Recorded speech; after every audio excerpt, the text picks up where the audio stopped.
ಹಾಗೆ ಒಂದು ಇಷ್ಟು ಓದಬೇಕು, ನಾನು ಓದಿದ್ದನ್ನು ಇಷ್ಟು ಚೆನ್ನಾಗಿ ನಿರೂಪಿಸಬೇಕು ಅಂತ ಒಬ್ಬ ಮನುಷ್ಯನಿಗೆ ಬರೋದಿದೆಯಲ್ಲ, ಅದು ತಪ್ಪಾ ಸರಿನಾ ಅಂದರೆ ಅದು ಸರಿಯೇ. ಈ ಸರಿಯಲ್ಲೂ ಅತಿರೇಕ ಆಗಬಾರ್ದು ಅಂತ. ತುಂಬ ಜನರಿಗೆ ಹಾಗೊಬ್ಬ ಇದ್ದಾನೆ ಅಂತಲೂ ಗೊತ್ತಿಲ್ಲ, ನಮ್ಮೊಳಗೊಬ್ಬ ಆತ್ಮ ಇದ್ದಾನೆ ಅಂತಲೂ ಗೊತ್ತಿಲ್ಲ, ನಂಬಿಕೆಯೂ ಇಲ್ಲ. ಕೆಲವರಿಗೆ ಇದ್ದಾನೆ ಅಂತ ಗೊತ್ತಿದ್ರೂ ಅವನ ಬಗ್ಗೆ ನಾವು ಯೋಚಿಸೋದಕ್ಕೆ ಸಿದ್ಧರಿಲ್ಲ. ಅದಿಲ್ಲದೆ ಇದಿಲ್ಲ, ಅದಿದ್ದರೆ ಮಾತ್ರ ಇದು ಅಂತಾದರೆ ಅದಕ್ಕೆ ಸಹಚಾರ ಅಂತ ಕರೀತಾರೆ. ವ್ಯಭಿಚಾರ ಯಾವುದು ಅಂತ ಅಂದರೆ ಅದಿಲ್ಲದೆ ಇದ್ದರೂ ಇರುತ್ತೆ, ಅದಿದ್ರೂ ಇರುತ್ತೆ. ಕೂತ್ಕೊಂಡು ಏನೋ ಒಂದು ಧ್ಯಾನ ಮಾಡಬೇಕು ಅಂತ ಹೊರಟಿದ್ದೀವಿ, ಅಡುಗೆ ಮನೆಯಿಂದ ಇಷ್ಟದ ಅಡುಗೆಯ ಪರಿಮಳ ಬರ್ತಾ ಇದೆ ಅಂದರೆ ಸಾಕಲ್ಲಿಗೆ ಮನಸ್ಸಲ್ಲಿಗೆ ಹೋಗ್ಬಿಡತ್ತೆ ಅಂತ. ಇದೇನೂ ಇರದ ಜಾಗ ಹುಡುಕಿಕೊಳ್ಳಬೇಕು ಅಂತ. ಹಾಗಾಗಿ ನಮ್ಮನ್ನು ಏಕಾಂತದಿಂದ ಹಾಳು ಮಾಡೋದಕ್ಕೆ ಇವತ್ತು ದೊಡ್ಡ ಸಾಧನ ಶತ್ರು ಮೊಬೈಲ್. ಮಹಾಭಾರತದ ರಹಸ್ಯಗಳು. ಈ ಕಾರ್ಯಕ್ರಮದ ಪ್ರಾಯೋಜಕರು ಸಪ್ತಮ್ ತೈಲ, ಶುದ್ಧತೆಗೆ ಆದ್ಯತೆ.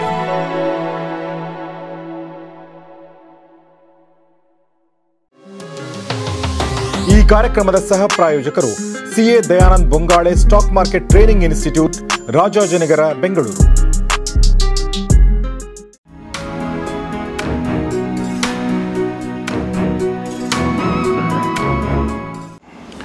ಸ್ನೇಹಿತರೆ ನಮಸ್ಕಾರ. ಗೌರಿ ಶಕ್ಕಿ ಸ್ಟುಡಿಯೋದ ವಿಶೇಷ ಕಾರ್ಯಕ್ರಮ ಮಹಾಭಾರತ ರಹಸ್ಯಗಳು, ಅಂದರೆ ಸೀಕ್ರೆಟ್ಸ್ ಆಫ್ ಮಹಾಭಾರತ. ನಿಮಗೆ ಆತ್ಮೀಯ ಸ್ವಾಗತ. ನಾನು ಗೌರಿ ಶಕ್ಕಿ. ಮಹಾಭಾರತ ರಹಸ್ಯಗಳನ್ನ ಸ್ಪಾನ್ಸರ್ ಮಾಡಿದ್ದಾರೆ ಸಪ್ತಮ್ ತೈಲ ಮತ್ತು CA Dayanand Bongale stock market trading ಇನ್ಸ್ಟಿಟ್ಯೂಟ್ನವರು. ಸೊ ಮಹಾಭಾರತ ರಹಸ್ಯಗಳನ್ನ ನಮ್ಮೊಂದಿಗೆ ನಿರಂತರವಾಗಿ ತಿಳಿಸ್ಕೊಡ್ತಾ ಬಂದಿದ್ದಾರೆ ವಿದ್ವಾನ್ ಜಗದೀಶ್ ಶರ್ಮಾ ಸಂಪ ಸರ್. ನಿಮಗೆ ಸ್ವಾಗತ, ನಮಸ್ಕಾರ. ನಮಸ್ತೆ. ನಾವು ಗೀತ ಪರ್ವದಲ್ಲಿದ್ದೀವಿ. ಗೀತ ಪರ್ವದಲ್ಲಿ ನಾವು ಕ್ಷೇತ್ರಜ್ಞ ವಿಭಾಗ ಯೋಗ ಈ ಅಧ್ಯಾಯದಲ್ಲಿದ್ದೀವಿ.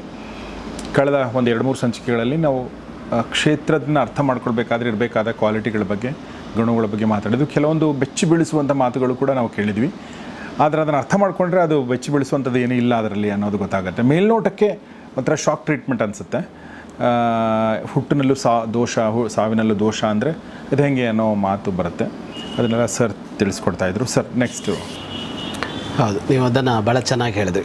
ಹುಟ್ಟು ದೋಷ, ಸಾವು ದೋಷ ಅಂತಂದರೆ ಏನು ಅಂತ ಅಲ್ವಾ? ಬದುಕು ದೋಷ ಆಗ್ಬಿಡುತ್ತವಾಗ. ಹೌದು, ಎರಡು ದೋಷ ಆಗೋದಕ್ಕೆ ಸಾಧ್ಯ ಇಲ್ಲ. ಸಾವು ದೋಷ ಅಂತ ಆದರೆ ಹುಟ್ಟು ದೋಷ ಆಗಬಾರ್ದು, ವಿರುದ್ಧ ಅಲ್ವಾ? ಹುಟ್ಟು ಸಾವು ಎರಡೂ. ಹುಟ್ಟು ದೋಷ ಅಂತಾದರೆ ಸಾವು ಉತ್ತಮ ಅಂತ ಆಗಬೇಕಾಗತ್ತೆ ಅಲ್ವಾ? ಹುಟ್ಟೋದು ಒಳ್ಳೆಯದು ಅಂತಂದರೆ ಸಾಯೋದು ಕೆಟ್ಟದ್ದು ಅಂತ ಆಗಬೇಕು, ಸಾಯೋದು ಒಳ್ಳೆಯದು ಅಂದರೆ ಹುಟ್ಟೋದು ಕೆಟ್ಟದ್ದು ಅಂತ ಆಗಬೇಕಾಗತ್ತೆ ಅಂತ. ಹಾಗಾಗಿ ಅಷ್ಟನ್ನೇ ನೋಡಿದಾಗ ಹಾಗೆ ಅನಿಸುತ್ತೆ. ಆದರೆ ಆಳಕ್ಕೆ ಇಳಿದಾಗ ಅದರಲ್ಲಿ ಅರ್ಥ ಇದೆ ಅಂತ. ಇದನ್ನೇ ಮುಂದುವರಿಸಿ ಇನ್ನಷ್ಟು ಗುಣಗಳು ಬೇಕು ಅಂತ ಹೇಳ್ತಾನೆ ಅವನು ಈ ಕ್ಷೇತ್ರಜ್ಞನ ಅರ್ಥ ಮಾಡ್ಕೊಳ್ಳೋದಕ್ಕೆ. ಆಸಕ್ತಿರನಭಿಶ್ವಂಗ ಪುತ್ರದಾರ ಗೃಹಾದಿಷು ನಿತ್ಯಂಚ ಸಮಚಿತ್ತತ್ವಂ ಇಷ್ಟಾನಿಷ್ಟೋಪಪತ್ತಿಷು. ಆಸಕ್ತಿ ಅಂತ ಒಂದು ಸ್ವಲ್ಪ ನಾವು ಮಾತಾಡ್ಕೊಂಡು ಬಂದಿರೋದೇ ಅಂಶಗಳಿದು. ಆಸಕ್ತಿ ಅಂತ ಅಂದರೆ ಅಂಟಿಲ್ಲದೆ ಇರೋದು ಅಂತಲೇ. ಆಸಕ್ತಿ ಅಂದರೆ ಆಸಕ್ತಿ ಅಂತ ಹೇಳ್ತೀವಲ್ಲ ಅದು ಅಂತ. ಅದಿಲ್ಲದೆ ಇರಬೇಕು ಅಂತ. ಅದಿಲ್ಲದೆ ಇರಬೇಕು ಅನ್ನುವಾಗಲೂ ಕೂಡ ಅದೇನೇ ವಿಷಯ. ಆಸಕ್ತಿ ಅಂತ ಅಂದರೆ ಆ ಪ್ರಮಾಣದ್ದಲ್ಲ ಅಂತ. ಈಗ ಸಂಪೂರ್ಣ ನಿವೃತ್ತಿಯ ಅಂಶಗಳನ್ನೆಲ್ಲ ಮಾತಾಡ್ತಾ ಇರೋದು ಅಂತ. ಪ್ರವೃತ್ತಿಯಲ್ಲೂ ಅದು ಹಾಗೇ ಇರಬೇಕು ಅಂತ. ಅಂದರೆ ನಿವೃತ್ತಿ ಮಾರ್ಗ, ಪ್ರವೃತ್ತಿ ಮಾರ್ಗ ಅಂತ ಎರಡು ಹೇಳ್ತಾರಲ್ಲ. ಎಲ್ಲವನ್ನ ಬಿಟ್ಟು ಸನ್ಯಾಸದ ಬದುಕೊಂದು, ಎಲ್ಲವನ್ನ ಬಿಟ್ಟು ಅವಧೂತನಂತೆ ಯೋಗಿಯಂತೆ ಬದುಕೋದು ಒಂದು. ಹಿಮಾಲಯದಲ್ಲೆಲ್ಲೋ ತಪಸ್ಸು ಮಾಡ್ತಾ ಕೂತಿರ್ತಾರೆ ಅಂತ. ಏನೂ ಇಲ್ಲ ಅಂದರೆ ಏನೂ ಇಲ್ಲ ಅನ್ನೋ ಥರ ಇರ್ತಾರೆ ಅನ್ನೋ ಥರ ಅಂತ. ಅದಲ್ಲದ ಇಲ್ಲಿಯ ಬದುಕು ಅಂತ ಒಂದಿದೆ. ಇಲ್ಲಿಯ ಬದುಕು ಅಂತ ಇದೆ ಅಂತಂದಾಗಲೂ ಅದರಲ್ಲಿ ಮತ್ತೆ ಬೇಕಾದಷ್ಟು ವ್ಯತ್ಯಾಸಗಳಿವೆ. ಈಗ ಅತ್ಯುನ್ನತ ಸಾಧನೆಯನ್ನು ಮಾಡುತ್ತಲೇ ಇದನ್ನ ಇಟ್ಕೊಳ್ಳೋದು ಅಂತ ಒಂದಿದೆ. ಹಾಗೇನಿಲ್ಲ, ಒಂದು ಸಾಮಾನ್ಯ ಜೀವನ ನಡೆಸೋದು. ಸಾಮಾನ್ಯ ಜೀವನ ಅಂದರೆ ಅತ್ಯಾಸೆಗಳಿಲ್ಲ. ಅತ್ಯಾಸೆಗಳು ಅಂದರೆ ಮಹತ್ವಾಕಾಂಕ್ಷೆಗಳಿಲ್ಲ. ಏನೋ ಒಂದು ಸಣ್ಣ ದುಡಿಮೆ ಇದೆ, ಏನೋ ಒಂದು ದೊಡ್ಡ ಮನೆ ಕಟ್ಕೊಳ್ಬೇಕು ಅಂತಲೇ ಇಲ್ಲ, ಹೀಗಾಗಲೇಬೇಕು ಅಂತಿಲ್ಲ, ಹಾಗಾಗಲೇಬೇಕು ಅಂತಿಲ್ಲ. ಏನು ಸಿಗುತ್ತೋ ಅದನ್ನು ಹೇಗೋ ತಿನ್ಕೊಂಡು ಯಾವುದೋ ಒಂದು ಬಟ್ಟೆ ಹಾಕ್ಕೊಂಡು ಏನು ದುಡಿತಾರೋ ಅದಲ್ಲಿ ದುಡ್ಕೊಂಡು ಈ ತರಹದ್ದು ಒಂದು ಬದುಕು ಮಾಡೋರು ಇದ್ದಾರೆ. ಆ ಥರದ್ದು ಒಂದಿದೆ. ಅಂದರೆ ಸಂಪೂರ್ಣ ನಿವೃತ್ತರಾಗಿ ಬದುಕೋದು ಒಂದಾದರೆ, ಈ ಥರ ಬದುಕೋದು ಅಂತ ಒಂದಿದೆ. ಇನ್ನು ಸನ್ಯಾಸವನ್ನೇ ಬದುಕುತ್ತಲೇ ಇಲ್ಲಿ ಒಂದು ವಿಸ್ತಾರವಾಗಿ ಕಟ್ಟಿ ಬದುಕೋದು ಅಂತ ಇದೆ. ಮಠಗಳನ್ನು ಕಟ್ಟೋದು, ವಿದ್ಯಾಸಂಸ್ಥೆಗಳನ್ನು ಕಟ್ಟೋದು, ಬೃಹತ್ತಾಗಿ ಇವುಗಳನ್ನು ಏನೋ ಒಂದು ಜನಜಾಗೃತಿಯ ಕೆಲಸಗಳನ್ನು ಮಾಡೋದು, ಅಂದರೆ ಎಸ್ಟಾಬ್ಲಿಷ್ಮೆಂಟ್ ಅನ್ನೋದನ್ನು ತುಂಬ ದೊಡ್ಡದಾಗಿ ಮಾಡೋದು ಅನ್ನೋದು ಸನ್ಯಾಸಿಗಳ ಬದುಕಿನಲ್ಲೂ ಕಾಣಿಸುತ್ತೆ ನಮಗೆ. ಈ ಥರದ್ದು ಬದುಕು ಇದೆ. ಇದಲ್ಲದೆ ಜೀವನದ ಯಾವುದೋ ಒಂದು ವಿಷಯ ಇಟ್ಟುಕೊಂಡು ಯಶಸ್ಸಿನ ತುಟ್ಟ ತುದಿಗೆ ಹೋಗಿ ತಲುಪೋದು ಅನ್ನೋದು ಕೂಡ ಇದೆ. ಆ ತುದಿಗೆ ತಲುಪೋದು ಅನ್ನೋದು ಅದು ಬಹಳ ದೊಡ್ಡ ಮಹತ್ವಾಕಾಂಕ್ಷೆಯ ವಿಷಯ ಅದು ಅಂತ. ಅಂದರೆ ಅತ್ಯಂತ ಮಹತ್ವಾಕಾಂಕ್ಷೆ ಇದ್ದಾಗ ಅದಾಗತ್ತೆ. ಸಚಿನ್ ತೆಂಡೂಲ್ಕರ್ ಆಗೋದು ಅಂತ ಅಂದ್ಕೊಂಡ್ರೆ, ಅಥವಾ ಟಾಟಾನೋ ಅಂಬಾನಿನೋ ಅದಾನಿನೋ ಆಗೋದು ಅಂತ ಅಂದ್ಕೊಂಡ್ರೆ, ಅಥವಾ ನರೇಂದ್ರ ಮೋದಿ ಥರ ಒಂದು ರಾಷ್ಟ್ರ ಆಳೋದು ಅಂತ ಯಾರೋ ಹೀಗೆಲ್ಲ ಆಗೋದು ಅಂದರೆ, ಒಂದು ಕ್ಷೇತ್ರದ ಅತ್ಯತ್ರಕ್ಕೆ ಅಬ್ದುಲ್ ಕಲಾಂ ಥರ ವಿಜ್ಞಾನದಲ್ಲಿ ಅತ್ಯುತ್ಕೃಷ್ಟ ಸಾಧನೆ ಮಾಡೋದು ಅಂತ ಬಂದಾಗ ಇವರುಗಳಿಗೆ ಇವರ ಬದುಕಿನಲ್ಲಿ ಅತ್ಯಂತ ಮಹತ್ವಾಕಾಂಕ್ಷೆ ಇದೆ, ತುಡಿತ ಇದೆ, ಮಿಡಿತ ಇದೆ, ಅದು ಬೇಕೇ ಬೇಕು ಇದೆ ಅನ್ನೋದ್ರಲ್ಲಿ ಹೋಗೋದು ಅಂತ ಇದೆಯಲ್ಲ. ಇವುಗಳಲ್ಲಿ ಪ್ರವೃತ್ತಿ ಮಾರ್ಗ ನಿವೃತ್ತಿ ಮಾರ್ಗ ಅಂತ ಅಂದಾಗ ಎಲ್ಲ ಬಿಟ್ಟು ಹಿಮಾಲಯದಲ್ಲಿ ಕುಳಿತು ನನಗೇನು ಬೇಕಾಗಿಲ್ಲ ಅಂತ ಮಾಡೋದು ಸಂಪೂರ್ಣ ನಿವೃತ್ತಿ ಮಾರ್ಗ. ಆದರೆ ಇವುಗಳೆಲ್ಲ ಪ್ರವೃತ್ತಿ ಮಾರ್ಗ ಆಗಿರುತ್ತೆ. ಅಂದರೆ ಈ ಬದುಕಿದೆ, ಇಲ್ಲಿ ಈ ಬದುಕಿದೆ ಅಂದರೆ ಏನು ಅಂದರೆ ಈ ಬದುಕಿನ ಸುಖೋಪಭೋಗಗಳಿವೆ, ಈ ಬದುಕಿನಲ್ಲಿ ಬೇಕು ಬೇಡಗಳಿವೆ, ಇಲ್ಲಿ ಅವಶ್ಯಗಳಿವೆ, ಇಷ್ಟಾನಿಷ್ಟಗಳಿವೆ, ಇವೆಲ್ಲವು. ಆದರೆ ಇದರ ಜೊತೆಗೊಂದು ಅಂಟಿಲ್ಲದ ಬದುಕು ಅದರ ಜೊತೆಗಿದೆ ಅಂತ. ನಾವು ತುಂಬ ಸಾಧನೆ ಮಾಡಿದವರ ಬದುಕಿನಲ್ಲಿ ಹೀಗೊಂದು ಅಂಟಿಲ್ಲದ ಸ್ಥಿತಿಯನ್ನು ಗಮನಿಸ್ತೇವೆ. ಕೆಲವು ಉದಾಹರಣೆ ನಾವು ಇವಾಗಲೇ ಕೊಡೋದು ಅಂತಾದರೆ, ನಾನು ಅಧ್ಯಾತ್ಮದ ಕುರಿತು ಹೇಳ್ತಾ ಇಲ್ಲ, ಅವ್ರ ಬದುಕಿನ ನೋಡಿದಾಗ ಈಗ ಅಬ್ದುಲ್ ಕಲಾಂ ಬದುಕಿದ್ರು, ಅವರು ಎಷ್ಟು ದೊಡ್ಡ ಸಾಧನೆ ಮಾಡಿದವರು ಅಂತ. ಜಾಗತಿಕವಾದ ಈ ಶತಮಾನದ ವ್ಯಕ್ತಿಗಳು ಅಂತ ತಗೊಂಡ್ರೆ ಅಬ್ದುಲ್ ಕಲಾಂ ಬಂದು ನಿಲ್ತಾರೆ. ಹಾಗಾಗಿ ತುಂಬ ದೊಡ್ಡ ಸಾಧನೆ, ರಾಷ್ಟ್ರಪತಿ ಪದದವರೆಗೆ ಹೋದರು ಅಂತ. ಆದರೆ ಅವ್ರ ಬದುಕು ಹೇಗಿದೆ? ತುಂಬ ಸಿಂಪಲ್ ಅಂತ ಹೇಳ್ತೀವಿ, ಸರಳ ಅಂತ ಹೇಳ್ತೀವಿ. ಹೇಗದು ಸಿಂಪಲ್ ಆಯಿತು ಅಂತಂದರೆ, ಅಂಟಿಲ್ಲ ಅವರಿಗೆ ಬದುಕಿನಲ್ಲಿ ಅಂತ. ಅವ್ರು ರುಚಿಯಾದದ್ದನ್ನು ತಿಂದೇ ಇಲ್ವಾಗಿದ್ರೆ, ಕಣ್ಣಿಗೆ ನಮಗೆ ಚೆನ್ನಾಗಿ ಕಾಣಿಸುತ್ತಲ್ಲ, ಹಾಗೆ ಅವರಿಗೂ ಯಾವುದೋ ಒಂದು ಚೆನ್ನಾಗಿ ಕಾಣಿಸಲ್ವಾ? ಯಾವುದೋ ಒಂದು ಬಣ್ಣ ಚಂದ ಅಂತ ಅನಿಸ್ಬೋದು, ಹಸಿರು ಚಂದ ಅಂತ ಅನಿಸ್ಬೋದು, ನೀರು ಚಂದ ಅಂತ ಅನಿಸ್ಬೋದು, ಏನೋ ಒಂದು ಚಂದ ಅಂತ ಅವರಿಗೆ ಆ ಫೀಲೇ ಇಲ್ಲದೆ ಇರೋರು ಏನಲ್ಲ ಅವರು. ಅವರಿಗೆ ಸಂಗೀತ ಕೇಳ್ತಾ ಇದ್ರು ಅಂತ ಏನೋ ಹೇಳ್ತಾರೆ, ಸಂಗೀತ ಇಷ್ಟ ಇದೆ ಅವರಿಗೆ, ಕೇಳ್ತಾ ಇದ್ರು. ಹಾಗಾದ್ರೆ ಇವುಗಳನ್ನೆಲ್ಲ ಇಂದ್ರಿಯಗಳು ಯಾವುದ್ರಲ್ಲೆಲ್ಲ ನಾವು ಆಸಕ್ತರಾಗ್ತೀವೋ ಈ ಆಸಕ್ತಿ ಇಲ್ಲದೇ ಇರೋರಲ್ಲ ಅವರು. ಆದರೆ ಆಸಕ್ತರಾಗಿ ಬದುಕಿದ್ರು, ಮಹತ್ವಾಕಾಂಕ್ಷೆಯ ಬದುಕು ಮಾಡಿದ್ರು, ಅಂಟಿಲ್ಲದೆ ಎದ್ದೋಗ್ಬಿಟ್ರಲ್ಲ ಒಂದು ದಿವಸ ಅಂತ. ಈಗ ಇವರು ಟಾಟಾ ಅವ್ರ ಬಗ್ಗೆನೂ ಅದೇ ಹೇಳ್ತಾರಲ್ಲ, ಇಷ್ಟು ದೊಡ್ಡ ಸಾಮ್ರಾಜ್ಯ ಬೆಳೆಸಿ ಇಷ್ಟೆಲ್ಲ ಮಾಡಿದ್ರು ಬಹಳ ಅವರು ಅಂಟಿಲ್ಲದೆ ಬದುಕ್ತಾ ಇದ್ದಾರೆ ಅಂತ.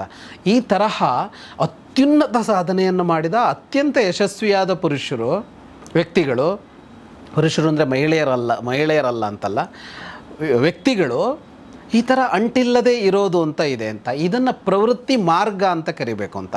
ಈ ದಾರಿ ಅಂಟಿಲ್ಲದೆ ಬದುಕೋದೆ, ಈ ದಾರಿ, ಈ ಅಧ್ಯಾತ್ಮದ ದಾರಿ ಏನು ಹೇಳುತ್ತೋ ಅದನ್ನೇ ಹೇಳ್ತಾ ಇದೆ. ಆದರೆ ಇದನ್ನೆಲ್ಲ ತುಂಡರಿಸಿಕೊಂಡಿಲ್ಲ ಅಂತ. ಹಾಗೆ ಅವನು ಹೇಳ್ದ ಆ ತರಹ ಇರಬೇಕು ಅಂತ. ಅತ್ಯಾಸಕ್ತಿ ಅಂತ ಒಂದಿಲ್ಲ ಅಂತ. ಅದನ್ನು ಅನಭಿಶ್ವಂಗ ಅಂತ ಇನ್ನೊಂದು ಶಬ್ದದಲ್ಲಿ ಹೇಳ್ತಾನೆ ಅವನು. ಅನಭಿಶ್ವಂಗ ಪುತ್ರದಾರ ಗೃಹಾದಿಶು ಅಂತ. ಅಭಿಶ್ವಂಗ ಅಂದರೆ ಅತ್ಯಂತ ಆಸಕ್ತಿ. ಈ ಆಸಕ್ತಿಯಲ್ಲಿ ಹಲವು ಅಂಶ ಇದೆ. ಅಂಟದೇ, ಏನಲ್ಲೂ ಯಾವುದಕ್ಕೂ ಅಂಟದೇ ಇರೋದು ಅನ್ನೋದು ಒಂದು ತರಹದ ವೈರಾಗ್ಯ ಆದರೆ, ಎಷ್ಟು ಬೇಕೋ ಅಷ್ಟು ಅದರ ಜೊತೆಗೆ ಸಂಬಂಧ ಇಟ್ಕೊಳ್ಳೋದು ಅನ್ನೋದು ಒಂದು ತರಹದ್ದಾದರೆ, ಇಲ್ಲ ಆಸಕ್ತಿನೇ ಇದೆ, ಪ್ರೀತಿ ಇದೆ, ಯಾವುದೋ ಒಂದಿಷ್ಟು ವಿಷಯಗಳಲ್ಲಿ ನಮ್ಮ ಪ್ರೀತಿ ಇದೆ, ಅವುಗಳನ್ನು ನಾವು ಅಪೇಕ್ಷಿಸ್ತೀವಿ, ಅವುಗಳನ್ನು ಪಡ್ಕೊಳ್ತೀವಿ ಅನ್ನೋದು ಇದೆ. ಆದರೆ ಇದನ್ನು ಮೀರಿದ ಅತ್ಯಾಸಕ್ತಿ ಅಂತ ಒಂದು ಬೇರೆ ಇದೆ, ಅದು ಅಭಿಶ್ವಂಗ ಅಂತ ಕರೆಸ್ಕೊಳ್ಳುತ್ತೆ. ಅದಿರಬಾರ್ದು ಅಂತ. ಅದನ್ನು ಅನಭಿಶ್ವಂಗ ಅಂತ ಹೇಳ್ತಾನೆ, ಅದಿರಬಾರ್ದು ಅಂತ.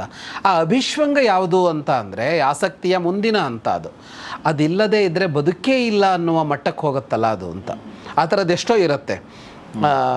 ಯಾವುದೋ ಒಂದು ಬಯಸಿದ ಉದ್ಯೋಗ ಸಿಗಲಿಲ್ಲ ಅಂತ ಆತ್ಮಹತ್ಯೆ ಮಾಡ್ಕೊಳ್ಳೋದು, ರ್ಯಾಂಕ್ ಬೇಕು ಅಂತ ಬಯಸಿದ್ರು ರ್ಯಾಂಕ್ ಸಿಗಲಿಲ್ಲ ಅಂತ ಆತ್ಮಹತ್ಯೆ ಮಾಡ್ಕೊಳ್ಳೋದು, ಯಾರನ್ನು ಅತ್ಯಂತ ಪ್ರೀತಿಸೋದು ಆ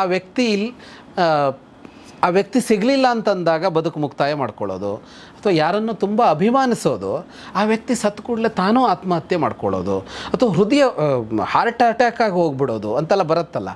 ಇವು ಏನನ್ನು ಹೇಳುತ್ತೆ ಅಂದರೆ ಆಸಕ್ತಿಯ ಅತಿರೇಕ ಅಂತ ಹೇಳುತ್ತೆ. ಇದು ಆಸಕ್ತಿ ಅತಿರೇಕ ಅಂತ ಹೇಳುವಾಗ ನಾವು ನೆಗೆಟಿವ್ ಇದರಲ್ಲಿ ಹೇಳ್ತೀವಿ. ಅದೇನಂದರೆ ಅತ್ಯಾಸಕ್ತಿ ಅಂತ. ಅದಕ್ಕೆ ಅಭಿಶ್ವಂಗ ಅಂತ ಹೆಸರು. ಅದಿಲ್ಲದೆ ಬದುಕೇ ಇಲ್ಲ ಅನ್ನೋ ಥರ ವ್ಯಕ್ತಿಗೋ ವಿಷಯಕ್ಕೋ ವಸ್ತುವಿಗೋ ಏನಕ್ಕೋ ಅಂಟ್ಕೊಂಡ್ಬಿಡೋದು ಅಂತ.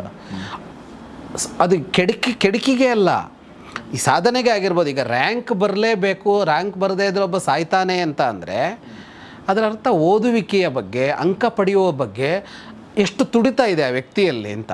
ಹಾಗೆ ಇಷ್ಟು ಓದಬೇಕು, ನಾನು ಓದಿದ್ದನ್ನು ಇಷ್ಟು ಚೆನ್ನಾಗಿ ನಿರೂಪಿಸಬೇಕು ಅಂತ ಒಬ್ಬ ಮನುಷ್ಯನಿಗೆ ಬರೋದಿದೆಯಲ್ಲ, ಅದು ತಪ್ಪಾ ಸರಿನಾ ಅಂದರೆ ಅದು ಸರಿನೇ. ಈ ಸರಿಯಲ್ಲೂ ಅತಿರೇಕ ಆಗಬಾರ್ದು. ಸರಿಯಾದದ್ದರಲ್ಲೂ ಅತಿರೇಕ ಆದರೆ ಅಭಿಶ್ವಂಗ ಅಂತ ಕರೆಸಿಕೊಳ್ಳುತ್ತೆ, ಅದಾಗಬಾರ್ದು ಅಂತ.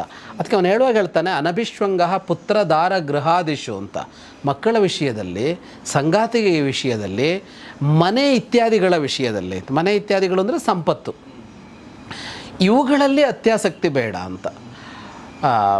ಅಂದರೆ ನಾವು ಯಾವುದಕ್ಕೆಲ್ಲ ಅಂಟ್ತೇವೋ ಅದೆಲ್ಲದರಲ್ಲಿ ಅಂತ. ಇವುಗಳಲ್ಲಿ ಎಷ್ಟು ಬೇಕೋ ಅಷ್ಟು ಅಂತ ಇಟ್ಕೊಂಡಾಗ ಅವರು ಮರೆಯಾದಾಗ ನೋವಾಗಲ್ಲ ಅಂತಲ್ಲ, ಅದು ಸಿಗದೇ ಇದ್ದಾಗ ದುಃಖ ಆಗಲ್ಲ ಅಂತಲ್ಲ, ನಮ್ಮ ಬದುಕು ಮುಗಿದೋಯ್ತು ಅಂತ ಅನ್ನೋ ಫೀಲ್ ಬರಲ್ಲ. ಅದರಲ್ಲಿ ಬದುಕು ಮತ್ತೊಂದು ತಿರುವು ತಗೊಳತ್ತೆ, ಇನ್ನೊಂದು ದಾರಿ ಹಿಡಿಯತ್ತೆ, ಅದನ್ನು ಮರೆತು ಮುಂದುವರಿಯತ್ತೆ. ಸ್ವಲ್ಪ ಕಾಲ ನೆನ್ಪಿಟ್ಕೊಂಡು ಮುಂದುವರ್ಬೋದು, ಬದುಕಿಡೀನೂ ನೆನ್ಪಿಟ್ಕೊಳ್ಬೋದು. ಆದರೆ ಅದಿಲ್ಲದೇ ಇದ್ದರೆ ನನಗೆ ಊಟವೇ ಸೇರಲ್ಲ, ನನಗೆ ನಿದ್ರೆಯೇ ಹತ್ತಲ್ಲ ಅನ್ನೋ ಅಂಶ ಇದೆಯಲ್ಲ. ಆರಂಭದಲ್ಲಿ ಸರಿ, ಯಾರೋ ನಮ್ಮ ಬಹಳ ಆತ್ಮೀಯರು ಸತ್ತೋಗ್ಬಿಟ್ರೆ 4 ದಿವಸ ಊಟ ಸೇರಲ್ಲ, ಯಾವುದೂ ಬೇಕು ಅಂತ ಅನಿಸಲ್ಲ, ನಿನ್ನೆವರಿಗೆ ಇಷ್ಟವಾಗಿದ್ದದನ್ನು ಇವತ್ತು ನೋಡಬೇಕು ಅಂತ ಅನಿಸಲ್ಲ ಅಂತ. ಲೈಫ್ ಲಾಂಗ್ ಹಾಗೆ ಆಗುತ್ತೆ ಅಂತ ಅಂದರೆ ಅದು ಸರಿಯಾದದ್ದಲ್ಲ ಅಂತ. ಅದನ್ನು ಇವತ್ತಿನ ಭಾಷೆಯಲ್ಲಿ ಮನೋರೋಗ ಅಂತಲೇ ಕರೀತಾರೆ. ಹಾಗಿದ್ರೆ ಅದನ್ನು ಬಿಡಿಸೋದಕ್ಕೆ ಟ್ರೈ ಮಾಡ್ತಾರೆ, ಗೀಳು ಅಂತ ಕರೀತಾರೆ. ಗೀಳು ಅಂತ ಕರೀತಾರೆ ಅದನ್ನು. ಅದನ್ನು ಅವನು ಹೇಳ್ದ. ಅಭಿಶ್ವಂಗ ಅಂದರೆ ನಾವು ಗೀಳು ಅನ್ನೋ ಅರ್ಥ ಇದನ್ನೇ ಮಾಡ್ಬೋದು, ಒಳ್ಳೆ ಶಬ್ದ ಕೊಟ್ಟು. OCD. ಅಭಿಶ್ವಂಗಕ್ಕೆ ನಾವು ಸುಲಭವಾಗಿ ಅರ್ಥ ಮಾಡ್ಕೊಳ್ಳೋದಕ್ಕೆ ಗೀಳು ಅನ್ನೋದೇ ಒಳ್ಳೆಯದು. ಈ ಗೀಳು ಎಲ್ಲೋದ್ರ ಬಗ್ಗೆನೂ ಇರುತ್ತೆ. ಹಾಗಾಗಿ ಇದು ಇಲ್ಲದೇ ಇರಬೇಕು ಅಂತ ಅನಭಿಶ್ವಂಗ ಅಂತ. ಹಾಗಾಗಿ ಆಸಕ್ತಿ ಒಂದಾದರೆ ಅನಭಿಶ್ವಂಗ ಅಂತ ಅನ್ನೋದು ಒಂದು ಅಂತ. ಇವೆಲ್ಲ ಒಂದೇ ತರಹ ಅಂತಲೂ ಅನಿಸುತ್ತೆ, ಒಂದು ಸ್ವಲ್ಪ ವ್ಯತ್ಯಾಸನೂ ಇರುತ್ತೆ ಅಂತ. ಇನ್ನೊಂದು ನಿತ್ಯಂಚ ಸಮಚಿತ್ತತ್ವಂ ಇಷ್ಟಾನಿಷ್ಟೋಪಪತ್ತಿಷು ಅಂತ. ಒಂದು ಸಮಚಿತ್ತ ಇರಬೇಕು ಅಂತ ಹೇಳ್ತಾನೆ. ಸಮಚಿತ್ತ ಒಂದ್ಸಲ ಬಂದಿದೆ ಇದು. ಈ ಸಮಚಿತ್ತ ಅಂತ ಹೇಳುವಾಗ ಒಂದು ವ್ಯಾಖ್ಯಾನಿಸ್ತಾನೆ ಅವನು. ಯಾವುದರಲ್ಲಿ ಅಂದರೆ ಇಷ್ಟ ಅನಿಷ್ಟ ಉಪಪತ್ತಿಷು ನಿತ್ಯಂ ಸಮಚಿತ್ತತ್ವಂ ಅಂತ. ನಿತ್ಯ ಅನ್ನೋ ಶಬ್ದಕ್ಕೆ ಪ್ರತಿಕ್ಷಣ ಅಂತ ಅರ್ಥ. ನಿತ್ಯ ಅಂದರೆ ಪ್ರತಿದಿನ ಅಂತ ಅಷ್ಟೇ ಅರ್ಥ ಅಲ್ಲ. ಪ್ರತಿಕ್ಷಣವು ಚಿತ್ತ ಸಮವಾಗಿ ಇರಬೇಕು, ಸಮಸ್ಥಿತಿಯಲ್ಲಿರಬೇಕು ಅಂತ. ಯಾವುದರಲ್ಲಿ ಅಂದರೆ ಇಷ್ಟ ಮತ್ತು ಅನಿಷ್ಟಗಳ ಉಪಪತ್ತಿಯಲ್ಲಿ. ಉಪಪತ್ತಿ ಅಂದರೆ ಸಿಗೋದು. ನಮಗೆ ಇಷ್ಟವಾದದ್ದು ಇಷ್ಟವಿಲ್ಲದ್ದು ಅಂತ ಎರಡಿರುತ್ತೆ. ಇಷ್ಟವಾದದ್ದು ಸುಖ, ಇಷ್ಟವಲ್ಲದ್ದು ದುಃಖ. ಇಷ್ಟೇ. ಸುಖ ದುಃಖ ಅನ್ನೋದಕ್ಕೆ ನಾವು ಕೊಡಬಹುದಾದ ವ್ಯಾಖ್ಯಾನ ಯಾವುದು ನಮ್ಮ ಬದುಕಿನಲ್ಲಿ ಅಂತ ಅಂದರೆ, ಯಾರೋ ಜ್ಞಾನಿ ಕೊಡೋ ವ್ಯಾಖ್ಯಾನ ಬೇರೆ. ಆದರೆ ನಮ್ಮ ಬದುಕಿನ ಸುಖ ದುಃಖಗಳಿಗೆ ಅರ್ಥ ಏನು ಅಂತ ಅಂದರೆ, ಈಗ ನಾವು ಇದನ್ನು ಈಗ ಮಾತಾಡ್ತಾ ಇದ್ದೀವಲ್ಲ, ಇದು ನೋಡೋದು ಅವ್ರು ಯಾಕೆ ನೋಡ್ತಾ ಇದ್ದಾರೆ ಅಂದರೆ ಅವರಿಗದು ಸುಖ, ಅದು ಇಷ್ಟ ಅವರಿಗೆ, ಇದರಲ್ಲಿ ಸುಖ ಸಿಗತ್ತೆ ಅವರಿಗೆ, ಹಾಗಾಗಿ ಇದು ಇಷ್ಟ ಅವರು ನೋಡ್ತಾರೆ. ಇನ್ಯಾರೋ ಇದನ್ನು ನೋಡಲ್ಲ. ಈಗ ಇದನ್ನು ಒಂದು ಲಕ್ಷಾಂತರ ಜನ ನೋಡಿದರೆ, ಸಾವಿರಾರು ಜನ ನೋಡಿದರೆ, ನೋಡದ ಕೋಟಿ ಜನ ಇದ್ದಾರಲ್ಲ ಇದನ್ನು, ಅವರಿಗೆ ಇದು ಇಷ್ಟ ಆಗಿಲ್ಲ. ಯಾಕೆ ಅಂದರೆ ಇದರಲ್ಲಿ ಸುಖ ಇಲ್ಲ ಅವರಿಗೆ.